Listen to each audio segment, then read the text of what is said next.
Hare Krishna. Enlightenment doesn't terminate devotion, but culminates in it.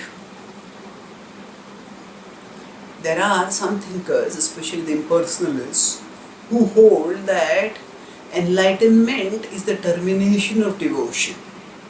That means that they say that as long as we are in the conditioned stage, because we are attached to forms and because we cannot think of the formless, so we can conceive some form that we are attracted to, and we can use that as a convenient tool for our meditation. So now in this with this notion, their idea is that we can rise from the lower modes, and as we move higher towards goodness and beyond sattva towards transcendence, then we can go beyond the illusions of this world, and we can go beyond our illusory attachment to form, and then we will understand that actually we are one with the object that we are meditating on. And when we realize that oneness, then there is the termination of devotion, and that is enlightenment. So when one understands that the Bhakta and the Bhagwan are one, then their idea is that is when we become enlightened.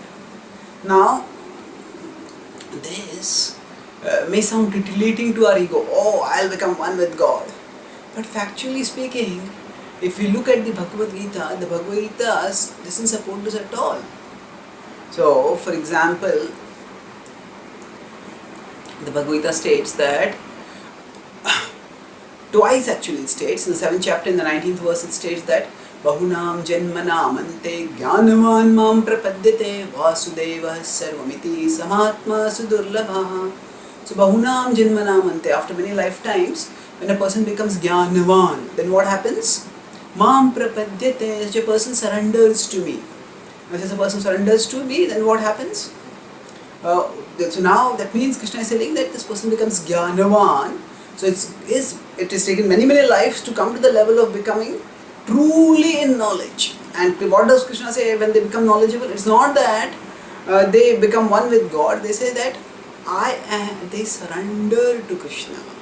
Mam prapadyate. They surrender to Krishna, understanding that Krishna is the highest reality. He is the embodiment and fulfillment of all our fondest, deepest, sweetest aspirations. And I don't have to look for anything beyond Krishna. Vasudeva Sarvamiti. All my aspirations will be fulfilled in Him.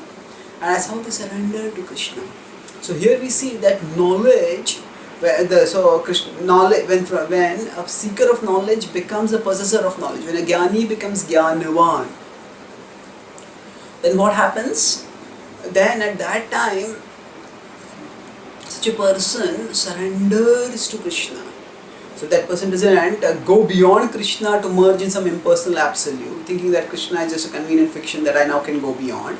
Rather, the person understands Krishna, Vasudeva, is the highest reality, and it's to Him that I should surrender. So we see that as far as the Bhagavad Gita's flow is concerned, knowledge which leads to enlightenment, that state of enlightenment doesn't terminate devotion, rather enlightenment culminates in devotion. Of course, now that this is pure devotion. Krishna has talked that even people who are not all at that level of knowledge, they can also start bhakti and they do bhajante. That he talks about in 7.16. But then in 7.19 he states that such people come from the level of worshipping Him to the level of surrendering to Him. And that is a much higher level of devotion. And similarly, Krishna also talks about this from 18.49 to 18.54. He talks about the process of Jnana Yoga, which one adopts after practicing Karma Yoga. And Krishna said that the process of Jnana Yoga also culminates in Bhakti. So there also he says that Samoham Sarvabhuteshu. No, there he says that Brahma Bhuta Prasannatma Nashochati Nakankshiti Samah Sarveshu Bhuteshu Madbhaktim Labhate Param. So he says that after one comes to the level of Brahman realization, then that such a person attains Madbhaktim Labhate Param. Such a person attains my transcendental devotion.